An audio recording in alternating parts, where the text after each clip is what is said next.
Well, guys, today we see the conclusion of chapter 24, this chapter of doom and gloom, verse 32 to 51, still NIV.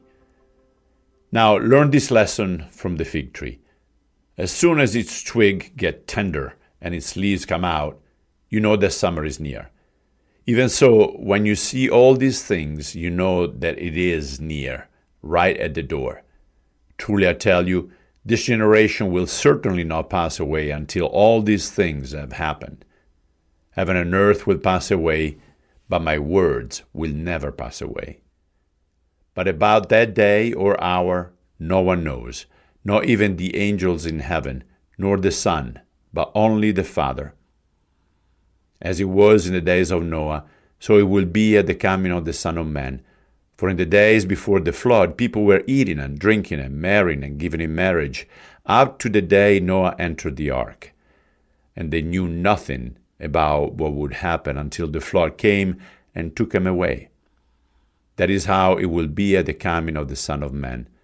2 men will be in the field, one will be taken, and the other one left. 2 women will be grinding with a handmill, one will be taken, and the other left. Therefore keep watch, because you do not know on what day your Lord will come. But understand this, if the owner of the house had known at what time of the night the thief was coming, he would have kept watch and would not have let his house be broken into. So you also must be ready, because the Son of Man will come at an hour when you do not expect him. Who then is the faithful and wise servant whom the master has put in charge of the servants in the household to give them their food at the proper time? It will be good for that servant whose master finds him doing so when he returns. Truly I tell you, he will put him in charge of all his possessions. But suppose that servant is wicked and says to himself, "My master is staying away for a long time," and he then begins to beat his fellow servants and to eat and drink with drunkards. The master of that servant will come on a day when he does not expect him, and at an hour he is not aware of. He will cut him to pieces and assign him a place with the hypocrites, where there will be weeping and gnashing of teeth.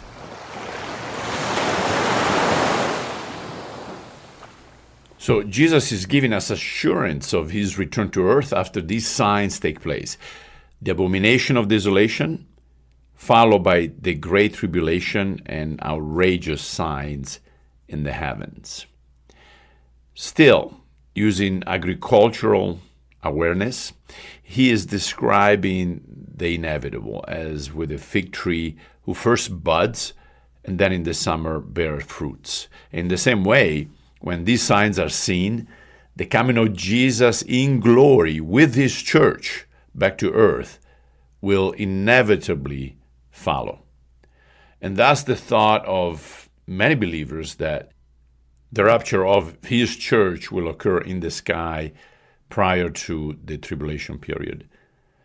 Now, when he says this generation, he's not referring to the generation of the apostles, though some people thought that would be the case with the destruction of the temple in 70 AD. But he's referring to the generation that will witness these events. And these events won't last a long time, but will happen in a short succession. Daniel talks about 7 years of tribulation and set Jesus' return after 1,290 days from the time of the abomination of desolation. So there is 3.5 years, according to Daniel 12:11, before Christ returns. As in the day of Noah refers to the fact that people will go on with their life as usual, just like prior to the destruction via the flood. They're not paying attention to the signs and will be caught by surprise.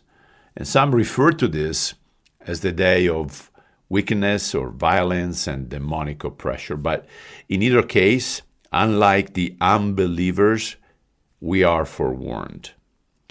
And Jesus, in his humanity, did not know the hour of this event. Therefore, for us humans, second-guessing the return is, I think, foolishness. However, we ought to be ready at any time and endure to the end, being fruitful with the talent that He has given us. However, we're not to make predictions. Reflection. Do you find yourself somewhat coasting, thinking that He's coming back soon? We ought to endure with the right attitude to the last hour. Lord, we don't want to live with regrets at the last hour. So help us to accomplish today what we've been procrastinating with. Amen. Well, another weekend ahead of us. Make the best of it, and I will see you on Monday.